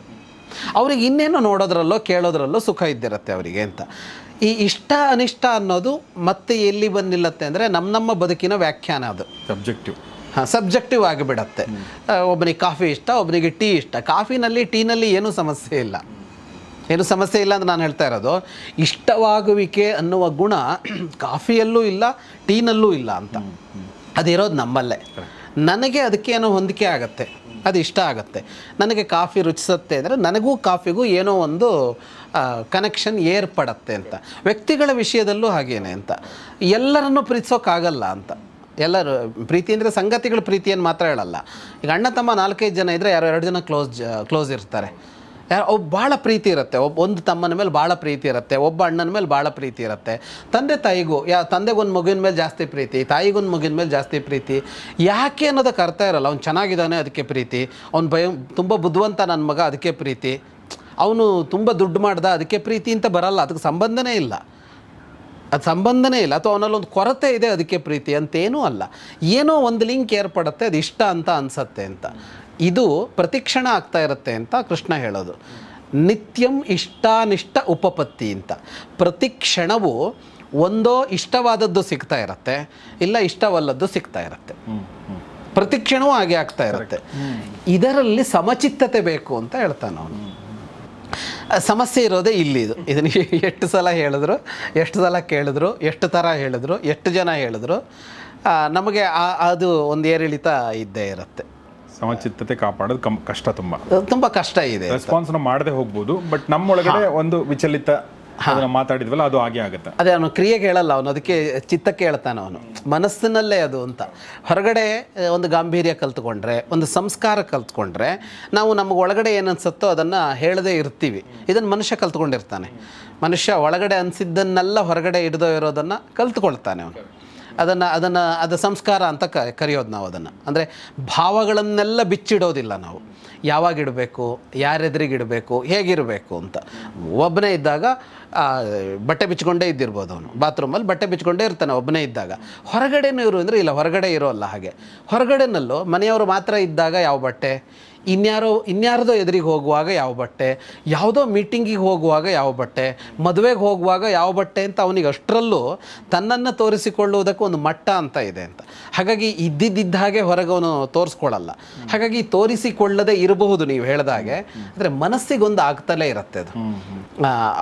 ಅದು ಆಗದೇ ಇರುವಂತೆ ಮನಸ್ಸಿನ ಸಮತೆಯನ್ನು ಕಾಪಾಡಿಕೊಂಡ್ರೆ, ಸಮಚಿತ್ತ ಅಂತ ಹೇಳ್ತಾನಲ್ಲ, ಸಮತೆಯನ್ನು ಕಾಪಾಡಿಕೊಂಡ್ರೆ, ವಿಷಮತೆ ಇಲ್ಲದೇ ಇದ್ದರೆ ಅದು ಸಾಧನೆಗೆ ನೆರವಾಗತ್ತೆ ಅಂತ, ಅದು ಜ್ಞಾನ ಅಂತ ಕರೆಸಿಕೊಳ್ಳುತ್ತೆ ಅಂತ. ಅಗೇನ್ ಮತ್ತು ನಾವು ಪ್ರತಿ ಸಲ ಹೇಳ್ಕೊಳ್ಳುವ ಹಾಗೆ ಎಲ್ಲದಕ್ಕೂ ಬೇಕು ಇದು ಅಂತ. ಅಂದರೆ ಅಧ್ಯಾತ್ಮ ಸಾಧನೆಗೆ ಅಂತ ಮಾತ್ರ ಅಲ್ಲ, ಯಾವ ವೃತ್ತಿಯ ಸಾಧನೆಗೂ ಇದು ಬೇಕಾಗತ್ತೆ ಅಂತ. ಮಯಿ ಚಾನನ್ಯ ಯೋಗೇನ ಭಕ್ತಿರವು ವ್ಯಭಿಚಾರಿಣಿ ವಿವಿಕ್ತ ದೇಶ ಸೇವಿತ್ವಂ ಅರತಿರ್ಜನ ಸಂಸದಿ. ಮುಂದಿನದ್ದು ಅವನು ಹೇಳೋದು ಮಯಿ ಚಾನನ್ಯ ಯೋಗೇನ ಭಕ್ತಿ ಅವ್ಯಭಿಚಾರಿಣಿ ಅಂತ. ನನ್ನಲ್ಲೊಂದು ಭಕ್ತಿ ಇರಬೇಕು ಅಂತ. ಅಂದರೆ ಈ ಭಕ್ತಿ ಅನ್ನೋದ್ರ ಬಗ್ಗೆ ನಾವು ಹಿಂದೆ ಸುಮಾರು ನೋಡಿದ್ವಿ, ಮಾತಾಡಿದ್ದೀವಿ. ಅದನ್ನ ಭಗವಂತನ ಕುರಿತಾಗಿರುವ ಅತ್ಯಂತ ಪ್ರೀತಿಯೇ ಭಕ್ತಿ ಅಂತ. ಅತ್ಯಂತ ಪ್ರೀತಿಯ ಭಕ್ತಿ ಅಂತನ್ನುವಾಗ ಅದೊಂದು ಅಂಟು, ಬಿಡಲಾರದ ಅಂಟು ಅಥವಾ ಬಿಡಲಾರದ ನಂಟು ಅಲ್ಲಿರಬೇಕು ಅದು ಅಂತ. ಅದು ಅನನ್ಯವಾಗಿರಬೇಕು ಅಂತ. ಅನನ್ಯವಾಗಿ ಅಂತ ಅಂದರೆ ಇನ್ನೊಬ್ಬನಲ್ಲಿ ಇಡಲಾರದಷ್ಟು ಇಲ್ಲಿರಬೇಕು ಅಂತ. ಇನ್ನೊಬ್ಬನಲ್ಲಿ ಇಡಲಾರದಷ್ಟು ಅಂತ. ಈಗ ಮೀರಾ ಕಥೆಯಲ್ಲೋ ಅಕ್ಕ ಮಹಾದೇವಿ ಕಥೆಯಲ್ಲೋ ನಾವು ನೋಡ್ತೀವಲ್ಲ, ಅದೆಂಥ ಆ ಪ್ರೀತಿಯಲ್ಲಿ ಅಂತ ಅಂದರೆ ಇನ್ಯಾರ ಮೇಲೂ ಆ ಪ್ರೀತಿ ಇಲ್ಲ ಅಂತ. ನಾವು ಹೇಗೆ ಅಂತ ಅಂದರೆ, ನಾವು ಸಾಮಾನ್ಯರ ಬದುಕಿನಲ್ಲಿ ಹೇಗೆ ಅಂತ ಅಂದರೆ, ನಾವು ದೇವರನ್ನೂ ಪ್ರೀತಿಸಲ್ಲ, ಅನನ್ಯವಾಗಿ ಮನುಷ್ಯರನ್ನೂ ಪ್ರೀತಿಸಲ್ಲ. ಈ ಅನನ್ಯವಾಗಿ ಪ್ರೀತಿಸೋದು ಮನುಷ್ಯರನ್ನು ಅಂತಂದಾಗ ಅದಲ್ಲ, ಅಭಿಶ್ವಂಗ ಅಲ್ಲ, ಗೀಳಲ್ಲ. ಗೀಳಲ್ಲದೆಯೂ ಒಬ್ಬರನ್ನು ತುಂಬ ಪ್ರೀತಿಸಬಹುದು. ಆದರೆ ನಮ್ಮನ್ನೇ ನಾವು ನೋಡಿಕೊಂಡ್ರೆ ಅನನ್ಯವಾಗಿ ನಿರಂತರವಾಗಿ ಯಾವ ವ್ಯಕ್ತಿಯನ್ನು ಪ್ರೀತಿಸಲ್ಲ ನಾವು. ಕಾಲ ಕಾಲಕ್ಕೆ ಬದಲಾಗಿದೆ ಅದು. ಎಳವೆಯಲ್ಲಿ ತಾಯಿಯನ್ನು ಹೆಚ್ಚಾಗಿ ತುಂಬ ಪ್ರೀತಿಸಿದ್ವಿ, ನಾವು ಗಂಡಸರು ಮಾತಾಡ್ತಾ ಇದ್ದೀವಿ. ಹೆಣ್ಮಕ್ಳು ಪ್ರಾಯಶಃ ತಂದೆಯನ್ನು ತುಂಬ ಪ್ರೀತಿಸಿರ್ತಾರೆ, ಸ್ವಲ್ಪ ವ್ಯತ್ಯಾಸವೂ ಇರ್ಬೋದು ಅವ್ರವ್ರ ಕೇಸಲ್ಲಿ. ಅದಾದ ಮೇಲೆ ಸ್ವಲ್ಪ ಕಾಲ ಬಂದಮೇಲೆ ಗೆಳೆಯರು ಇಷ್ಟ ಆಗ್ತಾರೆ. ಅತಿ ಹೆಚ್ಚು ಪ್ರೀತಿ ನಾವು ಯಾವುದೋ ಒಬ್ಬ ಗೆಳೆಯ ಇರ್ತಾನೆ, ಅದು ಯಾರೋ ಒಬ್ಬಳು ಗೆಳತಿ ಇರ್ತಾಳೆ, ಅವಳ ಮೇಲೆ ಇರುತ್ತೆ. ನಂತರ ಬದುಕಿಗೆ ಸಂಗಾತಿ ಬಂದಾಗ ಇವೆಲ್ಲವೂ ಹಿಂದೋಗುತ್ತೆ. ತಂದೆ ತಾಯಿಗಳ ಪ್ರೀತಿಯೂ ಹೋಗುತ್ತೆ, ಈ ಗೆಳೆತನದ ಪ್ರೀತಿಯು ಅಂದರೆ ಮುರಿಯತ್ತೆ ಅಂತಲ್ಲ, ಅತಿ ಪ್ರೀತಿಯನ್ನು ಸಂಗಾತಿಯ ಮೇಲೆ ಇಡ್ತೀವಿ. ಮಕ್ಕಳಾದ ಮೇಲೆ ಒಂದಿಷ್ಟು ಕಾಲ ಮಕ್ಕಳ ಮೇಲೆ ತುಂಬ ಪ್ರೀತಿ ಇರುತ್ತೆ, ಆದರೆ ಅದಕ್ಕೂ ಒಂದು ಕಾಲದ ಮಿತಿ ಇದೆ. ಅದಾದ ಮೇಲೆ ಆ ವ್ಯಕ್ತಿಯನ್ನು ಅಷ್ಟು ಪ್ರೀತಿಸೋದಿಲ್ಲ ನಾವು. ಅಂದರೆ ನಮ್ಮದು ಅನನ್ಯವಾದ ಪ್ರೀತಿ ಅಂತ ಮನುಷ್ಯರ ಜೊತೆಗೂ ಇಲ್ಲ ನಮ್ಮದು. ಆದರೆ ಅವನ ಕುರಿತು ಭಗವಂತನ ಮೇಲೆ ಅನನ್ಯ ಪ್ರೀತಿ ಇರಬೇಕು ಅಂತ, ನನ್ನಲ್ಲಿ ಅನನ್ಯ ಪ್ರೀತಿ ಇರಬೇಕು. ಅವ್ಯಭಿಚಾರಿಣಿ ಅಂತ ಹೇಳ್ತಾನೆ. ಅಂದರೆ ವ್ಯಭಿಚಾರ ಇರಬಾರ್ದು ಅದರಲ್ಲಿ ಅಂತ. ವ್ಯಭಿಚಾರ ಅಂದರೆ ಕನ್ನಡದಲ್ಲಿ ಭಾಳ ಬೇರೆ ಅರ್ಥದಲ್ಲಿ ಬಳಕೆ ಇದೆ. ಸಹಚಾರ, ವ್ಯಭಿಚಾರ ಅಂತ ಎರಡು ಶಬ್ದಗಳನ್ನು ಶಾಸ್ತ್ರಗಳಲ್ಲಿ ಬಳಸ್ತಾರೆ. ಆ ಶಾಸ್ತ್ರಗಳ ಅರ್ಥದಲ್ಲೇ ವ್ಯಭಿಚಾರ ಅಂತಲೇ ಇಲ್ಲೂ ಬಂದಿರೋದು. ಸಹಚಾರ ವ್ಯಭಿಚಾರ ಅಂದರೆ ಏನು ಅಂತ ಕೇಳಿದರೆ, ಎರಡು ವಸ್ತುಗಳು ಅದಿಲ್ಲದೆ ಇದಿಲ್ಲ, ಅದಿದ್ದರೆ ಮಾತ್ರ ಇದು ಅಂತಾದರೆ ಅದಕ್ಕೆ ಸಹಚಾರ ಅಂತ ಕರೀತಾರೆ. ಯಾವಾಗಲೂ ಒಟ್ಟಿಗಿರುತ್ತೆ. ಅದಿದೆ ಅಂದರೆ ಇದಿದೆ, ಅದಿದೆ ಅಂದರೆ ಇದಿದೆ, ಅದಿಲ್ವಾ ಇದು ಇಲ್ಲ ಅಂತ, ಅದಿಲ್ಲ ಅಂದರೆ ಇದೂ ಇಲ್ಲ ಅಂತ. ಇವಾಗ ಒಂದು ಸುಮ್ಮನೆ ಉದಾಹರಣೆ ಕೊಡೋದಾದರೆ ಬೆಂಕಿ ಮತ್ತು ಹೊಗೆ ಅಂತ. ಬೆಂಕಿ ಇದ್ದರೆ ಹೊಗೆ ಬರುತ್ತೆ, ಬೆಂಕಿ ಇಲ್ಲದೆ ಇದ್ದರೆ ಹೊಗೆ ಬರುತ್ತಾ ಅಂತ. ಬೆಂಕಿ ಇಲ್ಲದೆ ಹೊಗೆ ಆಡಿತು ಅನ್ನೋದು ಬೇರೆ ಕಾವ್ಯಾತ್ಮಕ ಪ್ರಯೋಗ. ಅದು ಹೊಗೆ ಅಲ್ಲ, ಅದು ಹೊಗೆ ಅಂತೆ ಕಾಣಿಸೋದಷ್ಟೇ. ಬೆಂಕಿ ಇಲ್ಲದೆ ಹೊಗೆ ಆಡೋಲ್ಲ. ಬೆಂಕಿ ಇದ್ದರೆ ಮಾತ್ರ ಹೊಗೆ ಬರುತ್ತೆ, ಹೊಗೆಯ ಗುಣವೇ ಅದು ಅಂತ. ಇಲ್ಲಿ ಹೊಗೆಗೆ ಬೆಂಕಿಯೊಂದಿಗೆ ಸಹಚಾರ ಇದೆ. ಅದಿದ್ದರೆ ಮಾತ್ರ ಇದು, ಅದಿಲ್ಲದೆ ಇದ್ದರೆ ಇದಿಲ್ಲ ಅಂತ. ವ್ಯಭಿಚಾರ ಯಾವುದು ಅಂದರೆ ಅದಿಲ್ಲದೇನೂ ಇದಿರುತ್ತೆ ಅಂದರೆ ವ್ಯಭಿಚಾರ. ವ್ಯಭಿಚಾರ ಅಂತ ಕನ್ನಡದ ವ್ಯಭಿಚಾರಕ್ಕೆ ಹೋಗಬೇಡಿ, ಕಷ್ಟ ಆಗತ್ತೆ. ವ್ಯಭಿಚಾರ ಯಾವುದು ಅಂತ ಅಂದರೆ ಅದಿಲ್ಲದೆ ಇದ್ರೂ ಇರುತ್ತೆ, ಅದಿದ್ರೂ ಇರುತ್ತೆ. ಅದಿಲ್ಲದೆ ಇದ್ರೂ ಇರುತ್ತೆ, ಅದಿದ್ರೂ ಇರುತ್ತೆ ಅಂತ ಇದ್ದಾಗ ಅಂತ. ನಾವ್ಯಾಕೆ ಇಲ್ಲಿ ವ್ಯಭಿಚಾರ ಅನ್ನೋದನ್ನ ಇಲ್ಲಿ ಬಳಸ್ತಾ ಇದ್ದೀವಿ ಅಂತ ಅಂದರೆ, ಅವನು ವ್ಯಭಿಚಾರ ಮಾಡ್ತಾನೆ, ಅವಳು ವ್ಯಭಿಚಾರ ಮಾಡ್ತಾಳೆ ಅಂತ ಹೇಳ್ತಾ ಇರೋದು ಎಲ್ಲಿ ಅಂತ ಅಂದರೆ, ಒಂದು ಕಡೆ ನಿಷ್ಠ ಅಲ್ಲ ಅಂತ. ಅವನು ಹೆಂಡತಿಗೆ ಮಾತ್ರ ನಿಷ್ಠ ಅಲ್ಲ, ಅವಳು ಗಂಡನಿಗೆ ಮಾತ್ರ ನಿಷ್ಠ ಅಲ್ಲ, ಬೇರೆ ಸಂಬಂಧವೂ ಇದೆ ಅಂತ. ಆಗ ಏನು ಅಂದರೆ, ಇದಿದ್ದರೆ ಮಾತ್ರ ಇದು, ಇದಿಲ್ಲದಿದ್ದರೆ ಇದಿಲ್ಲ ಅಂತಿಲ್ಲ ಅವ್ರ ನಡುವೆ. ಇವನು ಆಗ್ತಾನೆ, ಅವನು ಆಗ್ತಾನೆ, ಅಥವಾ ಇವಳು ಆಗ್ತಾಳೆ, ಅವಳು ಆಗ್ತಾಳೆ ಅಂತಿದ್ದಕ್ಕಲ್ವಾ ವ್ಯಭಿಚಾರ ಅಂತ ಕರೆಯೋದು ನಾವು. ಹಾಗೆ ಸಂಬಂಧದಲ್ಲಿ ಅವ್ಯಭಿಚಾರ ಬೇಕು ಅಂತ ಹೇಳ್ತಾನೆ ಅವನು. ಭಕ್ತಿಯಲ್ಲಿ ತನ್ನ ಮೇಲಿನ ಭಕ್ತಿ, ಅಲ್ಲಿ ವ್ಯಭಿಚಾರ ಇರಬಾರ್ದು. ಅಂದರೆ ಅರ್ಥ ಏನು ಅಂದರೆ, ನಿನ್ನನ್ನೂ ಅಷ್ಟೇ ಪ್ರೀತಿಸ್ತೀನಿ, ಇದನ್ನೂ ಅಷ್ಟೇ ಪ್ರೀತಿಸ್ತೀನಿ, ಇವನನ್ನೂ ಇಷ್ಟೇ ಪ್ರೀತಿಸ್ತೀನಿ ಅಂತ ಅಂದರೆ ಅದು ವ್ಯಭಿಚರಿತವಾದ ಭಕ್ತಿ ಆಯಿತು, ಅವ್ಯಭಿಚರಿತವಾದ ಭಕ್ತಿ ಆಗಲಿಲ್ಲ ಅಂತ. ಬೇಕಾಗಿರೋದು ಯಾವುದು ಅಂದರೆ, ಆ ಪ್ರೀತಿ ಅದು ಅಲ್ಲಿಗೆ, ಅಷ್ಟು ಪ್ರೀತಿ ಅಲ್ಲಿಗೆ ಮಾತ್ರ ಅಂತ, ಅದು ಬೇಕು ಅಂತ ಹೇಳ್ತಾನೆ. ವಿವಿಕ್ತ ದೇಶ ಸೇವಿತ್ವಂ ಅಂತ ಇನ್ನೊಂದು, ಈ ಸಾಧನೆ ಮಾಡುವಾಗ ಒಂದು ಏಕಾಂತ ಬೇಕು ಅಂತ. ವಿವಿಕ್ತ ದೇಶ ಅಂತ ಒಂದು ಏಕಾಂತ ಬೇಕಾಗತ್ತೆ ಅಂತ. ಈ ಏಕಾಂತ ಅಂತ ಅನ್ನುವಾಗ ಹೊರಗಡೆಯಿಂದ ಏಕಾಂತ ಕೂಡ ಹೌದು. ಈಗ ಯೋಗದ ಸಾಧನೆಯನ್ನೆಲ್ಲ ಮಾಡುವಾಗ ಒಂದು ಏಕಾಂತ ಬೇಕು, ಗುಂಪಿನಲ್ಲಿ ಮಾಡೋದಕ್ಕಾಗೋದಿಲ್ಲ. ಯಾಕೆಂದರೆ ಅದು ಸೆಳೆಯುತ್ತೆ ನಮ್ಮನ್ನು, ನಮ್ಮ ಇಂದ್ರಿಯಗಳಿವೆಯಲ್ಲ ಅವುಗಳನ್ನು ಸೆಳೆಯುತ್ತೆ. ಉದಾಹರಣೆಗೆ ಶಬ್ದಗಳಿರುವಲ್ಲಿ ಕುಳಿತುಕೊಂಡ್ರೆ ಶಬ್ದ ಕೇಳಿಸತ್ತಲ್ಲ, ಶಬ್ದ ಕೇಳಿಸಿದಾಗ ಕಿವಿ ಶಬ್ದಕ್ಕೆ ತೆರೆದುಕೊಳ್ಳುತ್ತೆ. ಕಿವಿ ಶಬ್ದಕ್ಕೆ ತೆರೆದುಕೊಳ್ಳುತ್ತೆ ಅಂದರೆ ಅರ್ಥ ಏನು ಅಂತ ಅಂದರೆ, ಮನಸ್ಸು ಅದರ ಜೊತೆಗೆ ಅಲ್ಲಿಗೆ ಹೋಗುತ್ತೆ ಅಂತ ಅರ್ಥ. ಶಬ್ದಕ್ಕೂ ಮನಸ್ಸಿಗೂ ಲಿಂಕ್ ಆಗುತ್ತೆ ಅಂತ ಅರ್ಥ. ಹಾಗೆಯೇ ಏನೋ ಕಾಣ್ತಾ ಇದೆ ಅಂತಂದರೆ, ಟಿ ವಿ ಹಾಕ್ಕೊಂಡು ಸಿನಿಮಾ ಬರ್ತಾ ಇದೆ, ನಾನು ಧ್ಯಾನ ಮಾಡ್ತೀನಿ ಅಂತ ಅಂದರೆ ಕಣ್ಣು ಬಿಟ್ಕೊಂಡು ಕೂತ್ಕೊಂಡು ಆಗಲ್ಲ. ಯಾಕೆಂದರೆ ಆ ಚಿತ್ರ ಇದೆಯಲ್ಲ, ಅದಕ್ಕೂ ಕಣ್ಣಿಗೂ ಒಂದು ಲಿಂಕ್ ಏರ್ಪಡುತ್ತೆ. ಆಗ ಮನಸ್ಸು ಆ ಚಿತ್ರಕ್ಕೆ ಹೋಗಿಬಿಡತ್ತೆ ಅಂತ. ಇದು ಆಗಬೇಕು, ಇದು ಆಗಬಾರ್ದು ಅಂತ ಅಂದರೆ ಏನಾಗಬೇಕು ಅಂದರೆ, ಒಂದು ಏಕಾಂತ ಬೇಕು ಅಂತ. ಆ ಏಕಾಂತ ಅನ್ನೋದಕ್ಕೆ ಅರ್ಥ ಇದೇನೆ, ನೀನೊಬ್ಬನೇ ಇರಬೇಕು ಅಲ್ಲಿ ಅಂತ. ಏಕಾಂತ ಅಂದರೆ ನಾವು ಹೇಳೋದು ಹಾಗೆ ಅಲ್ಲ, ಒಬ್ಬನೇ ಇರಬೇಕು ಅಂತ. ಒಬ್ಬನೇ ಇರಬೇಕು ಅನ್ನುವಾಗ ಇನ್ನೊಬ್ಬ ವ್ಯಕ್ತಿ ಇದ್ದರೂ ಅವನು ಸೆಳೀತಾನೆ, ಬೇರೆ ಶಬ್ದ ಇದ್ದರೂ ಸೆಳೆಯುತ್ತೆ, ಬೇರೆ ದೃಶ್ಯ ಇದ್ದರೂ ಸೆಳೆಯುತ್ತೆ, ಅದೆಲ್ಲ ಇಲ್ಲದ್ದು ಅಂತ. ಹಾಗಾಗಿ ಏಕಾಂತ ಅಂತ ಬಂದಾಗ ನಿರ್ಜನವಾದ ಕಾಡು ಇತ್ಯಾದಿಗಳನ್ನು ಯಾಕೆ ಆಯ್ಕೆ ಮಾಡ್ಕೊಳ್ತಾ ಇದ್ರು ಅಂದರೆ, ಅಲ್ಲಿ ಬೇರೆ ಯಾರೂ ಬಂದು ಸೆಳೀತಾ ಇರಲಿಲ್ಲ ಅಂತ. ಮರ ಗಿಡ ಪಕ್ಷಿ ಇವುಗಳಲ್ಲ, ಉಳಿದಂತೆ ನಿನ್ನನ್ನು ಸೆಳೆಯುವ ಯಾವ ಅಂಶಗಳೂ ಇಲ್ಲ ಅಲ್ಲಿ ಅಂತ. ಅದು ಶಬ್ದ ಏನು ಬಳಸಿದೆ ಸರ್? ವಿವಿಕ್ತ ಏನೋ ದೇಶ ಸೇವಿತ್ವಂ ಅಂತ. ಅಂದರೆ ವಿವಿಕ್ತ ದೇಶ ಅಂದರೆ ಏಕಾಂತ ಅಂತಲೇನೆ, ಅಂದರೆ ಯಾರೂ ಇಲ್ಲದ ಅಂತ, ಯಾರೂ ಇಲ್ಲದ ಅಂತ. ಈಗ ಕುತ್ಕೊಂಡು ಏನೋ ಒಂದು ಧ್ಯಾನ ಮಾಡಬೇಕು ಅಂತ ಹೊರಟಿದ್ದೀವಿ, ಅಡುಗೆ ಮನೆಯಿಂದ ಇಷ್ಟದ ಅಡುಗೆಯ ಪರಿಮಳ ಬರ್ತಾ ಇದೆ ಅಂದರೆ ಸಾಕಲ್ಲಿಗೆ ಮನಸ್ಸಲ್ಲಿಗೆ ಹೋಗ್ಬಿಡತ್ತೆ ಅಂತ. ಇದೇನೂ ಇರದ ಜಾಗ ಹುಡುಕಿಕೊಳ್ಳಬೇಕು ಅಂತ. ಹಾಗಾಗಿಯೇ ಇದಕ್ಕೆ ಅದು ಹಿಮಾಲಯಕ್ಕೆ ಹೋಗೋದೋ ಯಾವುದೋ ಪರ್ವತವೋ ಕಾಡೋ ಅಂತ ಯಾಕೆ ಆಯ್ಕೆ ಮಾಡ್ಕೊಳ್ತಾ ಇದ್ರು ಅಂದರೆ, ಈ ಸೆಳೆಯುವಿಕೆ ಯಾವುದೂ ಇರೋದಿಲ್ಲ ಅಂತ. ಅದು ಬೇಕಾಗತ್ತೆ ಅಂತ ಅವನು ಹೇಳ್ತಾನೆ ಕೃಷ್ಣ. ಇದನ್ನು ನಿತ್ಯವೂ ನಾವು ಮಾಡ್ಕೋಬೇಕಾಗತ್ತೆ ಅಂತ. ಈ ಏಕಾಂತ ಎಲ್ಲದಕ್ಕೂ ಬೇಕಾಗತ್ತೆ. ಕೂತ್ಕೊಂಡು ಓದೋದಕ್ಕೂ ಬೇಕು, ಕೂತ್ಕೊಂಡು ಕೆಲಸ ಮಾಡೋದಕ್ಕೂ ಬೇಕು, ಎಲ್ಲದಕ್ಕೂ ಬೇಕಾಗತ್ತೆ. ಅರತಿಹಿ ಜನಸಂಸದಿ ಅಂತ. ಇನ್ನೊಂದು ಭಾಳ ಮುಖ್ಯವಾದದ್ದು, ಸಮೂಹದಲ್ಲಿ ಪ್ರೀತಿ ಇರಬಾರದು ಅಂತ ಹೇಳ್ತಾನೆ. ಸಮೂಹದಲ್ಲಿ ಆಸಕ್ತಿ ಇರಬಾರದು ಅಂತ ಒಂದು ಹೇಳ್ತಾನೆ. ಈ ಸಮೂಹದಲ್ಲಿ ಆಸಕ್ತಿ ಇರಬಾರದು ಅಂತ ಅಂದರೆ, ಸಮೂಹದಲ್ಲಿ ಬದುಕಬಾರದು ಅಂತ ಅರ್ಥ ಮಾಡ್ಕೊಳ್ಬೇಕಾಗಿಲ್ಲ ನಾವು. ಜನಸಂಸದಿ, ಜನಸಂಸತ್ ಅಂತ. ಸಂಸತ್ ಅಂದರೆ ಸಮೂಹ ಅಂತ ಅರ್ಥ.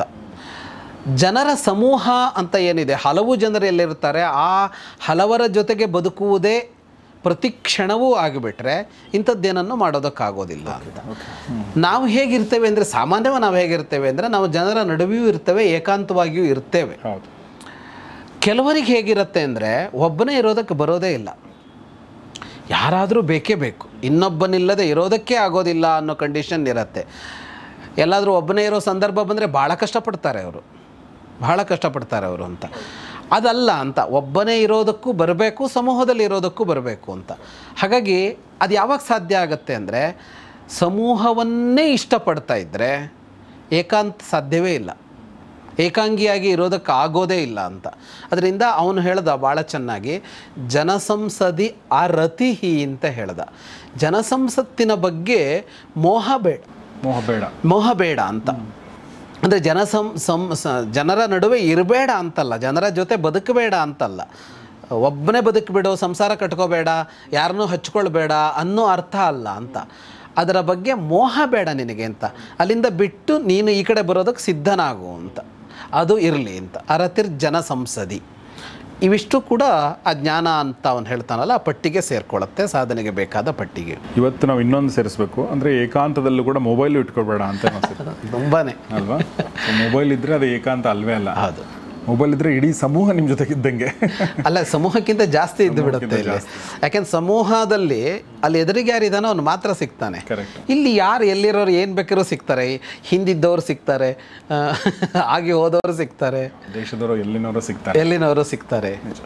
ಹಾಗಾಗಿ ನಮ್ಮನ್ನು ಏಕಾಂತದಿಂದ ಹಾಳು ಮಾಡೋದಕ್ಕೆ ಇವತ್ತು ದೊಡ್ಡ ಸಾಧನ ಶತ್ರು ಮೊಬೈಲ್. ನಾನು ಯಾವಾಗಲೂ ಹೇಳೋದು, ಮನೇಲಿ ಹೇಳ್ತಿರ್ತೀನಿ ನಾನು, ಅಂದರೆ ಮೊಬೈಲ್ನ ಅಂದರೆ ನೀವೇನೋ ಮಾಡುವಾಗ, ನೀವೇನೋ ಓದುವಾಗ, ಬರೆಯುವಾಗ ಮೊಬೈಲ್ನ ಪಕ್ಕದಲ್ಲಿ ಯಾವುದೇ ಕಾರಣಕ್ಕೂ ಇಟ್ಕೋಬಾರ್ದು. ನೀವು ದೂರ ಅಂದರೆ ಮೇಲೆ ಎಲ್ಲಾದ್ರೂ ಪಕ್ಕದಲ್ಲಿ ಎಲ್ಲಾದ್ರೂ ಇಟ್ಬಿಟ್ರೆ ಕಾಲ್ ಬಂದಾಗ ನೀವು ಹೋಗಿ ತೊಗೋಬೋದು. ಬಟ್ ಪಕ್ಕದಲ್ಲಿ ಇಟ್ಕೊಂಡ್ರೆ ಮಾತ್ರ ನೀವು ನಿಮ್ಮ ಕಾನ್ಸಂಟ್ರೇಷನ್ ಮಾಡೋಕ್ಕೆ ಆಗಲ್ಲ. ಅದು ಏನೋ ಒಂದು ಸೆಳಿತಾನೆ ಇರುತ್ತೆ ಆ ಕಡೆ ಕೈ ಎಷ್ಟು ನಮಗೆ ರೂಢಿಯಾಗಿದೆ ಅಂದರೆ ಹಿಂಗೆ ಹೋಗ್ಬಿಡುತ್ತೆ ಕೈ. ಸೊ ಇದನ್ನು ಬೇರೆ ಕಡೆ ಇಟ್ಬಿಟ್ರೆ ನಿಮಗೆ 90% ಅದರ ಸೆಳೆತ ಕಡಿಮೆ ಆಗುತ್ತೆ. ಕಾಲ್ ಬಂದಾಗ ನೀವು ಹೋಗಿ ರಿಸೀವ್ ಮಾಡ್ತೀರಾ. ಸೊ ಅದು ನಾನು ಕಂಡ್ಕೊಂಡಿರೋದು. ಹೌದು, ಈ ಮೊದಲು ಫೋನ್ ಬರ್ತಿತ್ತಲ್ಲ, ಆವಾಗ ಅದೆಲ್ಲೋ ಒಂದು ಕಡೆ ಇರ್ತಿತ್ತು ಮನೇಲಿ, ರಿಂಗ್ ಆದ ಕೂಡಲೇ ಹೋಗಿ ತಗೋತಾ ಇದ್ರು, ಜೊತೆಗೆ ಇಟ್ಕೊಂಡು ಓಡಾಡಬೇಕು ಅಂತಿರಲಿಲ್ಲ. ಈಗ ಇದನ್ನೇ ಹೇಳ್ತಾರೆ, ಫೋನ್ ದೂರ ಇಟ್ಕೊಂಡು ಮಲಗಿ ಅಂತ ಅಥವಾ ಇರಿ ಅಂತ ಅಂದರೆ, ಕಾಲ್ ಬಂದರೆ ಅರ್ಜೆಂಟ್ ಇದ್ದರೆ ಅಂತಲೇ ಅಂತಾರೆ. ನೀವು ಹೇಳಿರೋದು ಚೆನ್ನಾಗಿದೆ. ಏನಂದರೆ ಒಂದು ಡಿಸ್ಟೆನ್ಸಲ್ಲಿ ಇಡ್ಬೋದಲ್ಲ ಅದನ್ನು ಅಂತ, ಅಲ್ಲಿಗೆ ಎದ್ದೋಗ್ಬೇಕು ನಾವು ಅಷ್ಟೇ. ಅದಕ್ಕಾಗಿ ಎದ್ದೋಗ್ಬೇಕು ಅಂತ ಇದ್ದಾಗ ಅಷ್ಟು ಸುಲಭಕ್ಕೆ ಎದ್ದೋಗಲ್ಲ.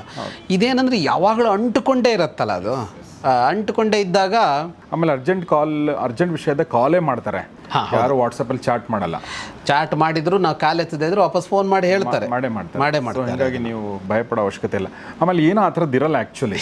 ಏನಿರಲ್ಲ. ನಾನು ಓದಬೇಕಾದ್ರೆ 2 ವರ್ಷ ಓದಬೇಕಾದ್ರೆ ಒಂದು ವರ್ಷದಲ್ಲಿ 2 ಸಲ ಲೆಟರ್ ಬರೀತಿದ್ವಿ ಅಷ್ಟೇ. ಯಾವಾಗೋ ಒಂದು ಸಲ ಫೋನ್ ಮಾಡ್ತಿದ್ವಿ. ಅವ್ರಿಗೂ ನಂಬಿಕೆ ಅವ್ನು ಓದ್ತಾನೆ ಅಲ್ಲಿದ್ದಾನೆ ಅಂಥೇಳಿ, ನಮಗೂ ಅವ್ರು ಆರಾಮಾಗಿದ್ದಾರೆ ಅಂಥೇಳಿ.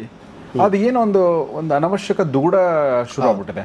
ಓಕೆ, ಫೋನ್ ಬರದೇ ಇದ್ದರೆ ಅಥವಾ ಕ್ಲಾಕ್ ಎಲ್ಲೋ ಹೋಗಿದ್ದಾನಂದರೆ ಏನಾಗುತ್ತೆ ಅಂದರೆ ಹೇಳೋದು ಅಷ್ಟೊಂದು ಒಂದು ಪ್ಯಾರನೋಯ ಅಂತಾರಲ್ಲ, ಆ ಥರದ್ದೊಂದು ಶುರು ಆಗುತ್ತೆ. ತಲುಪಿದ ಕೂಡಲೇ ಫೋನ್ ಮಾಡು, ಅದಾದ ಕೂಡಲೇ ಫೋನ್ ಮಾಡು, ಇದಾದ ಕೂಡಲೇ ಫೋನ್ ಮಾಡು ಅಂತ.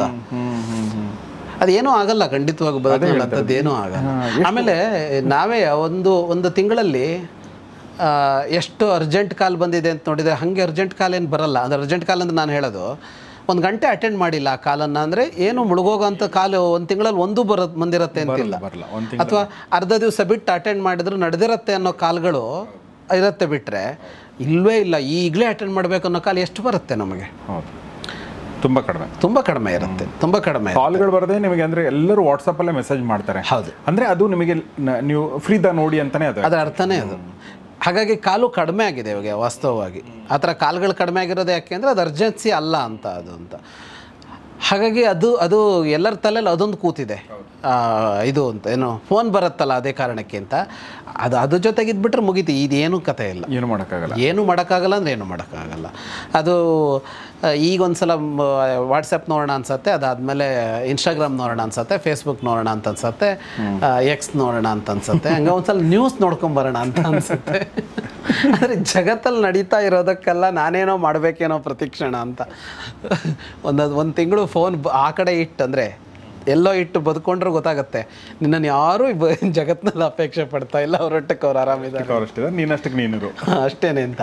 ಅದು ನಮ್ಮ ಫೀಲ್ ಹೆಂಗಿರುತ್ತೆ ಅಂದರೆ, ನಾನು ಇವಾಗ ಹೋಗಿ ಒಂದು ಲೈಕ್ ಮಾಡದೇ ಇದ್ದರೆ, ನಾನು ಕಮೆಂಟ್ ಮಾಡದೇ ಇದ್ದರೆ ಜಗತ್ತು ಮುಳುಗೋಗುತ್ತೆ ಅನ್ನೋ ಲೆವೆಲ್ಲಿಗೆ, ಆ ಲೆವೆಲ್ಲಿಗೆ ನಾವು ಅಟೆಂಡ್ ಮಾಡ್ತಾ ಇದ್ಬಿಡ್ತೀವಿ ಅಂತ. ಹಾಗಾಗಿ ಈಗ ಅರತಿರ್ ಜನ ಸಂಸದಿಗೆ ಇವತ್ತೇ ಇದ್ದಿದ್ದರೆ ಕೃಷ್ಣ ಇದನ್ನೇ ಸೇರಿಸ್ತಿದ್ದ. ಅಂದರೆ ಒಂದು ಆ್ಯಡ್ ಮಾಡ್ತಿದ್ದ, ಮೊಬೈಲ್ ಒಂದು ಇರಬಾರ್ದು ಅಂತೇಳಿ. ಅಧ್ಯಾತ್ಮ ಜ್ಞಾನ ನಿತ್ಯತ್ವಂ ತತ್ವಜ್ಞಾನಾರ್ಥ ದರ್ಶನಂ ಏತಜ್ಞಾನಮಿತಿ ಪ್ರೋಕ್ತಂ ಅಜ್ಞಾನಂ ಯದತೋನ್ಯಥ. ಇನ್ನು 2 ಅಂಶ ಸೇರಿಸ್ತಾನೆ ಕೃಷ್ಣ.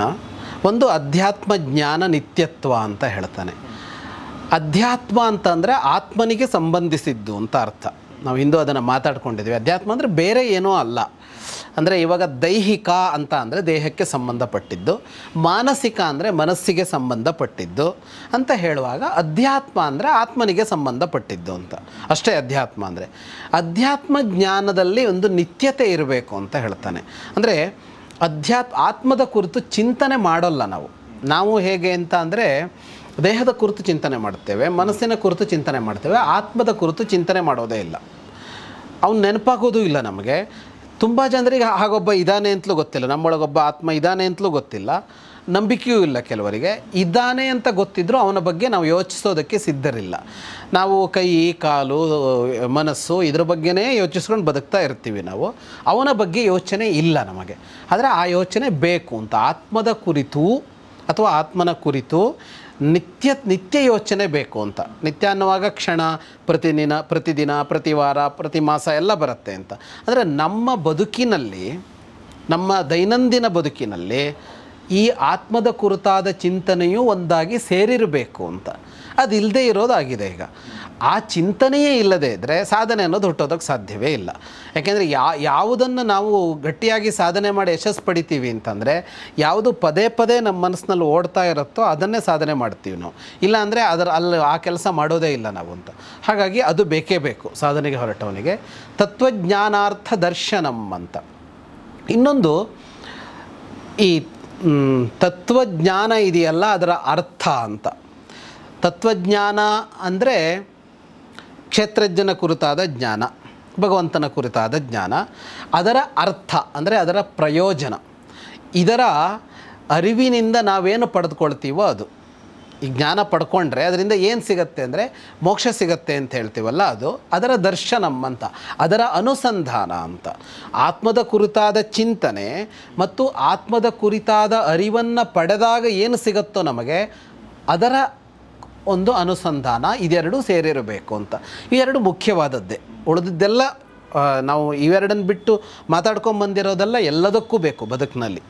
ಈಗ ಒಂದು ಜ್ಞಾನ ಅಂತ ಈ ಪಟ್ಟಿ ಕೊಟ್ಟನಲ್ಲ, ಉಳಿದಿದ್ದೆಲ್ಲ ಎಲ್ಲದಕ್ಕೂ ಬೇಕು. ಆದರೆ ಆತ್ಮ ಸಾಧನೆ ಅಂತ ಹೊರಟಾಗ, ಯೋಗ ಸಾಧನೆ ಅಂತ ಹೊರಟಾಗ ಇವೆರಡೂ ಬೇಕೇ ಬೇಕು. ಆತ್ಮನ ಕುರಿತಾದ ಚಿಂತನೆ ಬೇಕು, ಮೋಕ್ಷದ ಕುರಿತಾದ ಅನುಸಂಧಾನ ಬೇಕು.